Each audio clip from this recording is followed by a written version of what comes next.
Rome, on the edge of annihilation. The year is 378 AD. The mighty Roman Empire, once thought eternal, now trembles before a threat that no legion has faced in living memory. Beyond the Danube, a people long misunderstood and underestimated gather: the Goths, refugees, and warriors, driven not just by survival, but by vengeance. They march under the leadership of Fritigern, a cunning chieftain whose name history will remember for both brilliance and ruthlessness. Meanwhile, the Eastern Roman Emperor, Valens, sits in his imperial court. He is confident, perhaps overly so. Reports have reached him. The Goths have crossed the river, seeking asylum, fleeing the Huns. But Valens sees not desperation, but opportunity. Opportunity to display Roman might, to assert dominance, and to carve his own name into the annals of history. Advisors caution him. Wait for reinforcements, they urge. Do not underestimate them. Their numbers are vast, and their resolve is unmatched. Valens, proud and determined, dismisses these warnings. He believes his legions, battle-hardened, disciplined, and well-armed, are sufficient. Glory awaits him on the plains of Adrianople, and he will not hesitate. Across the land, the Goths prepare with meticulous care. The Turvings and Groithungs, two Gothic factions, unite under Fritigern's command. They know the terrain intimately, every marsh, every ridge, every potential ambush point. Unlike the Romans, their strength lies not in rigid formations, but in adaptability, patience, and the fierce will to survive. Archers are stationed on hidden rises, cavalry patrols scout relentlessly, and signals flare across the plain to communicate movements. The Goths are not untrained barbarians. They are tacticians, masters of deception, and observers of Roman behavior. They will not strike blindly. They will strike when the moment is right, and when the Romans are most vulnerable. The Roman march begins. Thousands of soldiers trudge across the fields, their armor shining under the harsh summer sun. Banners flutter proudly in the wind. The legions are confident, each man believing that victory is a certainty. Yet, confidence can be a dangerous weapon. It blinds, it slows the perception of danger, and it lulls even the strongest into fatal mistakes. Valens has chosen haste over caution. He refuses to wait for the Western legions, believing speed will surprise the Goths and prevent them from organizing fully. But Fritigern anticipates every move. Reports from scouts flow in like water, precise and detailed. He knows when the Romans will camp, when they will march, and where their weaknesses lie. He waits, silent and patient, knowing that Rome's own arrogance will do half his work for him. As the two forces draw closer, the air grows tense. The distant sound of hooves pounding the earth, the glint of weapons under the sun, and the murmurs of soldiers combine to form a symphony of impending violence. Neither side has yet seen the other fully, but both feel the weight of destiny pressing down upon them. When the battle finally erupts, it is chaos incarnate. Roman formations, so carefully drilled and practiced, falter under the unrelenting pressure of Gothic archers. Arrows blot out the sun, striking men and horses alike. Cavalry swoops from the flanks, cutting through supply lines and striking at the rear. Panic spreads like wildfire. Shields clash, swords bite, and screams echo across the plains. The battlefield, once orderly and structured, becomes a landscape of confusion, blood, and fire. Valens, amidst the turmoil, fails to recognize the full extent of the Gothic cunning. Reinforcements are delayed, and coordination breaks down. The disciplined Roman legions, famed for centuries as the most formidable army in the known world, struggle to maintain cohesion. Chaos reigns, and the Goths, patient and precise, exploit every flaw. By the time the sun reaches its zenith, the battle has already decided itself. The Gothic cavalry encircles the Romans. Archers continue their relentless barrage. Men fall by the hundreds, then by the thousands. Horses scream, shields shatter, and the once mighty army of Rome crumbles into a scene of slaughter and despair. Emperor Valens himself disappears into the chaos. Some say he fought valiantly to the end, sword in hand, refusing to surrender. Others whisper that he perished without warning, consumed by the storm of arrows and steel. The precise details are lost to history, but the outcome is clear. Rome, the eternal city, suffers a devastating blow. The Battle of Adrianople is more than a clash of armies. It is a turning point in history. The Gothic victory demonstrates that even the mightiest empire is not invincible. It foreshadows a slow unraveling, a weakening of borders, a realization that Rome's power is not absolute. Refugees will continue to settle within imperial lands, new threats will rise, and the empire will struggle to maintain control over territories that once seemed secure. History remembers Adrianople as a lesson in hubris, strategy, and the unpredictable nature of war. It is a testament to the cunning of those often dismissed as barbarians, and a stark reminder that even the strongest can fall when pride blinds judgment. In the aftermath, the landscape is unrecognizable. Fields once filled with banners and soldiers now lie strewn with the dead, horses and men alike. Fires burn in villages caught between armies. Survivors recount stories of valor and terror, of friends lost in moments of panic, of moments of heroism that rise briefly before being extinguished by the merciless tide of battle. Adrianople will echo through time as a warning. Greatness is fragile, and even the strongest are mortal. The morning sun casts long shadows across the plains of Adrianople, illuminating a landscape soon to be drenched in blood. Roman legions march in disciplined columns, their banners snapping sharply in the breeze, their armor glinting as if reflecting the arrogance of centuries. Each step echoes the confidence that Rome has instilled in its soldiers for generations. But confidence, like steel, can be shattered. The Goths lie in wait, hidden among the folds of the rolling terrain. Fritigern, aware of the Roman eagerness, positions his forces with precision. Archers occupy high ground, behind ridges and small knolls, invisible until the moment of attack. Cavalry is poised on the flanks, ready to encircle. Infantry, shielded by natural obstacles, awaits the signal. Every man, every horse, every weapon is placed with an understanding of how Rome will act, and how Rome will inevitably overreach. The first clash is deceptively quiet. Roman scouts report no immediate threat, the Goths seemingly retreating. Valens, interpreting this as hesitation, orders his forces forward. The legions advance in tight formations, shields locked, spears poised, marching confidently toward what they believe is a weakened enemy. Then, without warning, the sky darkens with the volley of arrows. Archers emerge from their hidden positions, their precision deadly. Roman soldiers, unprepared for such an onslaught, falter. Shields are pierced. Horses scream as arrows strike their mounts, causing chaos in the ranks. Panic spreads, and formations begin to crumble. Fritigern's cavalry strikes from the flanks. Swift, disciplined, and merciless, they cut through supply lines, slicing at the rearguards and sowing disorder. Horses thunder across the battlefield, their hooves shattering the order Rome relies upon. Cavalrymen wield spears and swords with practiced ease, turning what was meant to be a linear march into a chaotic storm of violence. The infantry in the Roman center fights valiantly. They form defensive circles, attempting to hold the line against a relentless barrage. Soldiers shout orders, attempting to rally their comrades, but confusion reigns. Arrows pierce shields and armor alike. Spears clash. The screams of the wounded and dying mingle with the roar of battle. Each man fights not just for glory, but for survival. Amidst the chaos, Valens rides among his men. His presence is meant to inspire courage, to restore order. Yet the battlefield is a place where even emperors cannot command destiny. Horses are struck down beneath him, and soldiers around him fall, leaving gaps in the once unbroken lines. The Goths exploit every weakness. Archers reposition, cavalry charges again and again, and infantry strikes wherever resistance falters. Roman generals attempt to coordinate counterattacks, but communication breaks down. The noise, the smoke, the sheer scale of the engagement render traditional commands nearly impossible. Messages sent by runners are intercepted or fail to arrive. Misunderstandings spread. Some units, believing they are isolated, retreat in disorder, only to collide with friendly forces moving in different directions. The battlefield becomes a maze of panic, confusion, and blood. In the rear, Roman baggage trains are overrun.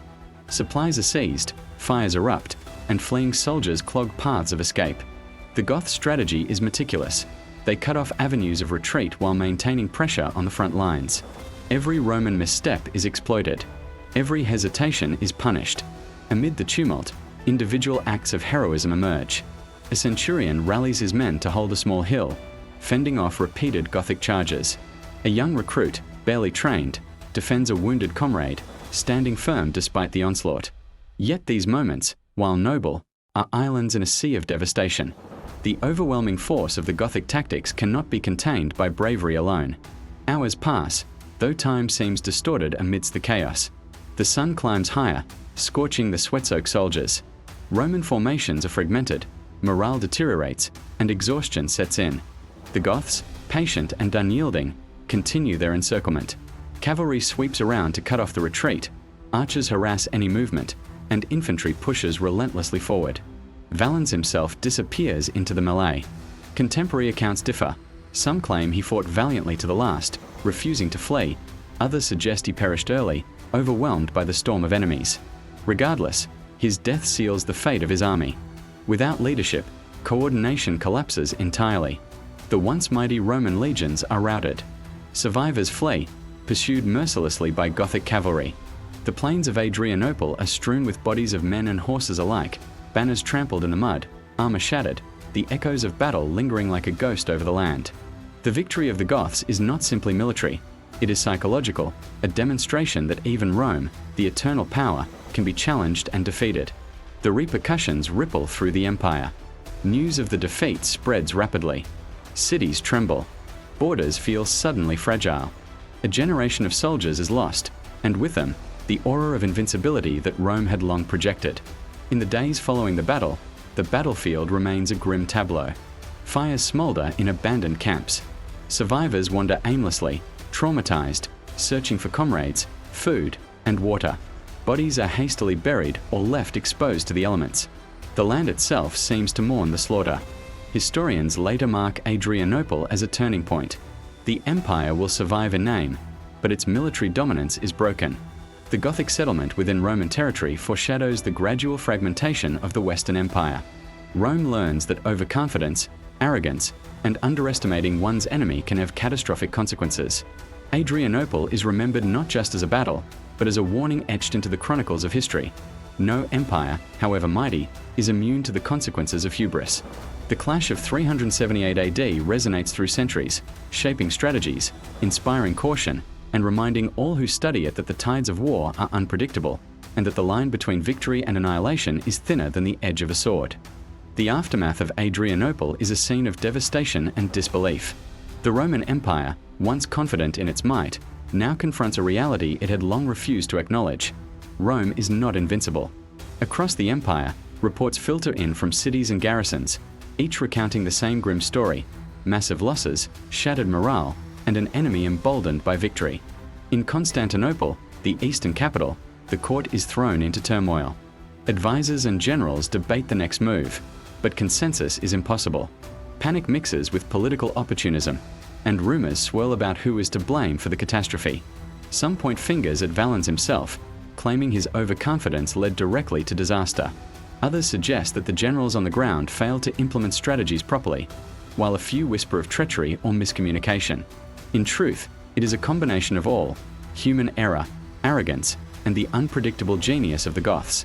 Meanwhile, the Goths consolidate their gains. Fritigern, now celebrated among his people, secures territories within the empire and negotiates settlements that will grant his people a precarious foothold in Roman lands. For the Goths, the victory is not merely military, it is existential. They have survived centuries of persecution, displacement, and the constant pressure of invading forces. Adrianople is their moment of triumph, a vindication of resilience and strategy. Back in the Roman world, the political ramifications are severe. The death of Emperor Valens leaves a vacuum of power, raising questions about succession and governance. Officials debate whether to pursue punitive campaigns against the Goths or to negotiate peace and resettlement.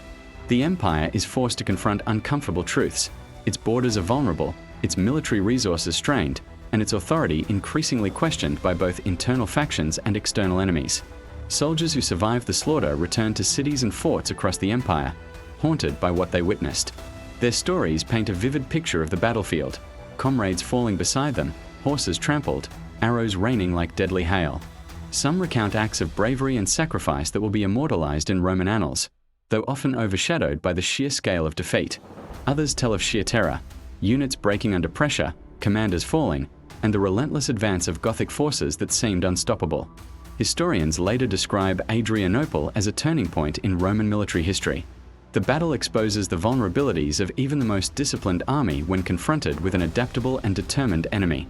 It challenges the traditional Roman reliance on heavy infantry formations and rigid strategies, emphasizing the need for flexibility, reconnaissance, and respect for one's opponent. Generals and scholars in the centuries that follow study Adrianople not merely as a defeat, but as a case study in the dangers of hubris and underestimation. the social and cultural consequences ripple as well. Within the empire, fear spreads among populations near the Danube frontier. Refugees and Goths now settle in Roman territory, altering local economies, demographics, and social structures. Cities that once felt secure must adapt to the presence of these newcomers, sometimes integrating them, sometimes facing sporadic conflicts. Over time, the settlement of Gothic populations within Roman lands will have profound effects on the political landscape, influencing alliances, rebellions, and the eventual fragmentation of the Western Empire. Adrianople also leaves a psychological scar. For centuries, Romans had believed in the invincibility of their legions and the sanctity of imperial command. The realization that even the emperor himself could perish on the battlefield shatters this illusion. Stories of Adrianople circulate in literature, oral tradition, and imperial records, serving both as cautionary tales and as a reminder that victory is never guaranteed, regardless of numbers, training, or reputation. In the Gothic world, Adrianople becomes a symbol of possibility. It demonstrates that organized, disciplined, and strategically minded forces can challenge the mightiest empires. For Fritigern and his warriors, the battle legitimizes their leadership and secures a place in history. Their victory challenges the stereotypes and prejudices held by Romans, showing that intelligence, adaptability, and unity can triumph over raw power. As decades pass, historians and chroniclers analyze Adrianople from multiple perspectives. Military theorists emphasize lessons in strategy and tactics, the dangers of underestimating the terrain, the importance of reconnaissance, and the necessity of adapting formations in real time. Political analysts study the collapse of leadership structures, noting how central authority can be destabilized by a single, catastrophic event. Sociologists examine the integration of Gothic populations, the shifting demographics, and the cultural exchanges that emerge from conquest and settlement. Yet amidst all this analysis, the human stories remain vivid. Soldiers who survive tell of comrades they lost, of desperate last stands, of fleeting acts of courage and humanity amid chaos. Families mourn the dead, while communities struggle to rebuild. Cities near Adrianople bear the scars for years, both physically and emotionally, as the echoes of battle reverberate across the empire. Adrianople is remembered not just as a defeat, but as a lesson etched in history, that arrogance blinds judgment, that even the strongest can fall, and that resilience, strategy, and unity can overcome overwhelming odds. It marks the beginning of a transformation in Roman military doctrine and imperial politics, a slow, painful recognition that the world was changing, and that the old ways of empire could no longer guarantee security or dominance. The plains of Adrianople, once alive with the clash of swords, now lie silent, save for the wind whispering through the grass and the distant calls of birds returning to a scarred land. Yet the memory of the battle endures. Soldiers, emperors, and chieftains all become part of a story that will be told for centuries. A story of pride, folly, courage, and the inexorable march of history. Adrianople is not merely a chapter in the history of Rome. It is a mirror held up to the impermanence of power, a reminder that even the mightiest fall, and that every victory carries within it the seeds of future reckoning. The battle resonates far beyond the Danube frontier, influencing generations of leaders, generals, and historians, shaping military thought and the course of empires for centuries to come.